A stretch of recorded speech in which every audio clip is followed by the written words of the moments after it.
The Canadian dollar has been suffering over recent years in relation to the US dollar. It has been one action after another, but more recently, with the price of oil subdued, Canada's oil exports have been less profitable. This has put a drag not just on the local economies of the oil regions, but nationally as well. So the question is, why did the loonie just drop again? You came here for the truth. Today, we are going to look at not just Canada and the loonie. We are going to discuss various issues today. Stay tuned. I'll make this as quick as I can and concise as possible. This is the Canadian dollar versus the US dollar, and starting about January 08. And you can see that while there are fluctuations, the trend is clear. It's downward. Having a devalued currency allows for more attractive exports. This may be the case right here. You have also seen this clearly with China, and you have also seen that with Mexico a few decades ago. Having your currency be cheaper relative to the reserve currency or relative to another currency will make you more attractive to exports. That's very clear. But you present yourself with a problem when these exports, these commodities you're trying to export, are the margins are very thin. And that's exactly what has happened here in Canada, because the tar sands, the margins aren't exactly what they would be in other areas like the Middle East, let's say. It's a lot of intense labor, a lot of work, and very little profit in comparison to other places because of what's involved to get the oil out of the ground. And that's really hurting Canada right now. And you can see the oil regions, Alberta, let's say, where the housing prices have taken a deep fall because of that. The businesses are hurting and everything else, but also it's hurting nationally as well. I will show you now what's happened. Look at this. The Trump administration is taking action against Canada over a trade dispute, imposing a 20% tariff on lumber, typically used to build single-family homes. A very big business for Canada, and obviously the US has their own lumber, so they're saying, why not impose a tariff here on Canada and we'll use our own instead? That's, of course, about the America First program. And I do believe in principle that that's a good idea. I don't necessarily like to have tariffs. I like more of a free market system. But if the tricks are going on behind the scenes, and I'll mention that in a second here, then maybe that's a good way. But I'm a little bit hesitant on that. Let me just say that right away. This is all because of what's happening with NAFTA. And you can see that Trump had said from some time ago that they wanted to, if not renegotiate NAFTA, then just get rid of it altogether. But it seemed like, the idea was China is bad, let's fix them up, let's give them a run for their money. At the same time, Mexico stealing all the jobs, we need to renegotiate that, but let's just tweak what's happening in Canada. But it seems like practically the first thing is the 20% tariff on Canada. And I think there could have been other things that were done better here, but that's just the way it is.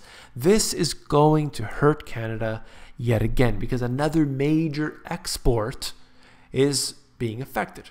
Now that's, again, the decision on the US's part, and any country should be able to do whatever they want. They should not be forced into buying, in this case, buying lumber from the US, from Canada. The US should not have to do that, and I am totally in agreement with that. There shouldn't be a deal that says, okay, you produce the lumber, we have to buy 50% of it, and this is how much we'll pay. I don't like that at all. I think that should they want to do a deal with them, then they should be able to. Look at this. You're talking about consideration potentially that Canada improperly subsidizes its exports.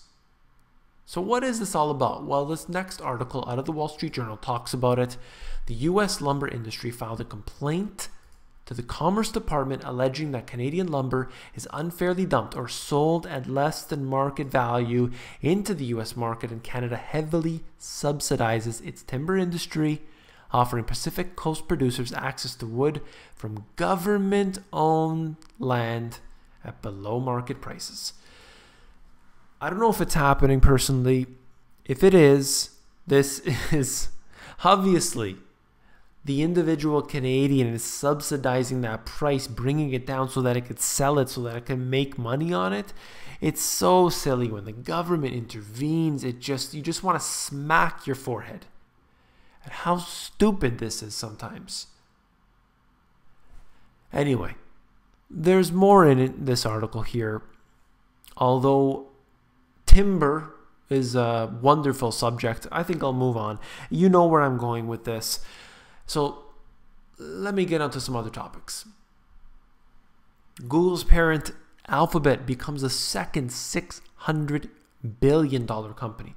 And you yourself, listening to this, you could become the next $600 billion company. All you have to do is have your friends in the highest positions of power in the government pay next to nothing in taxes, and you too can become the next Google. Role of the government. Can you believe this? And I should say that I do believe it. Government should do more to solve people's problems. That's the blue line. And government is doing too many things, better left to businesses and individuals. More and more people these days want the government to do more. Government needs to impose tariffs. Government needs to impose taxes. Government needs to do this and that and this and that, and suddenly you have no freedom, you have no liberty. Why? Because as the years go on, they have the tiptoe effect creeping and crawling, stealing each and every one. And this is what I see to become a big, big problem. The bigger the government, the bigger the problems. Doesn't surprise me one bit. The ever-widening wage gap. Look, if you're one of the richest of the rich, you're doing well. There is more and more money being made by these individuals. But if you're like most of the people listening to this video, you and I are down here. We're making no money. Since 1973 to present day, we are not increasing our earnings in a percentage basis, yet those in the higher positions, guess what? Making more money than ever. This is a change of gears very quickly. I suggest everyone check this out. This Montreal-based Lyrebird, okay, it's a company that has made this software that can read your voice. It listens to your voice for just 1 minute, and it can therefore say anything it wants. It just, you type a sentence and it will say that, even if you've never spoken those words before. 1 minute of talking is enough to program it. Now that's huge. Let's say you were talking into Siri for 1 minute, or you were ordering at a drive-through, or you're talking into your cell phone. I mean, just think, your voice is constantly being recorded, right? Right now, I'm being recorded and I'm putting it on YouTube. They can use that 1 minute voice and make me say anything. This here, and it's going to be a relatively cheap software, I'm assuming. Seems like it's going to be rather mainstream. And this is dangerous, to say the least. The level of, what's being done with artificial intelligence, with all the computers, with everything that's happening with the NSA. It's becoming ever pervasive. This here, I wanted to mention it for basically two sides of this. Full-scale exercise focused on preparing for complex terror attacks to include National Capital Region first responders and emergency managers. what I would say here is that number one, they actually warned people in advance, which is great, at the very least.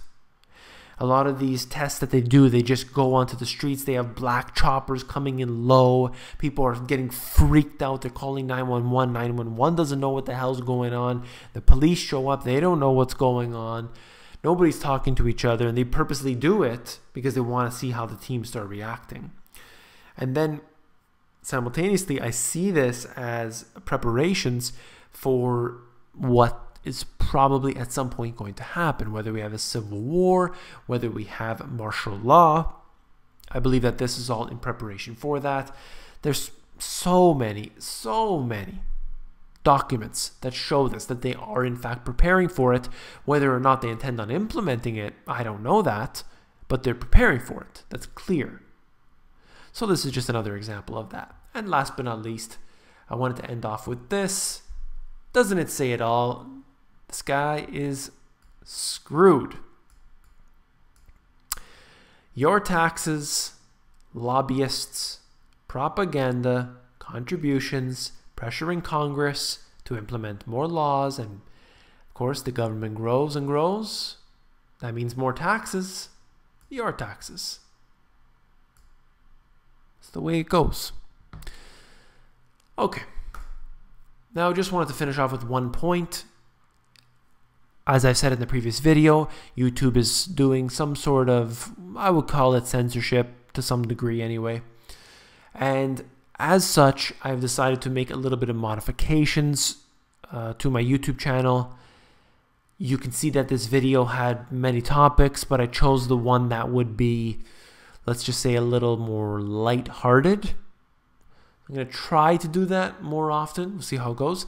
Also the sources. So in the descriptions and the sources and everything else, I need to be careful of what I write. So what I've decided to do was just put a link to this Google Doc.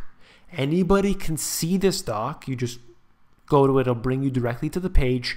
And you just search by date. So you can see in this example here very quickly. I just want to make sure you guys know this. You can see this. This is the date from yesterday's video. You'll see what the title is, my little intro description, and the sources. You can see them for yourself. You can click on them and go that way. This will allow me to basically not have to worry. I don't want to have any concerns. I'm trying to go within the lines at the same time, then on my own time, my own website, creating all these different products and things where I can do what I need to do. So if you want any of the sources, there's a link in the description as always. Check it out. It'll be there. If you found this video informative, please give me a thumbs up. Last but not least, if you found this video informative, I know you will find my books, The Money GPS, and my new release, Global Economic Collapse, even more informative. So if you want to look through the books, just go over to Amazon because they have a look inside feature that will allow you to flip through the pages of these books to see if you like them. Take care.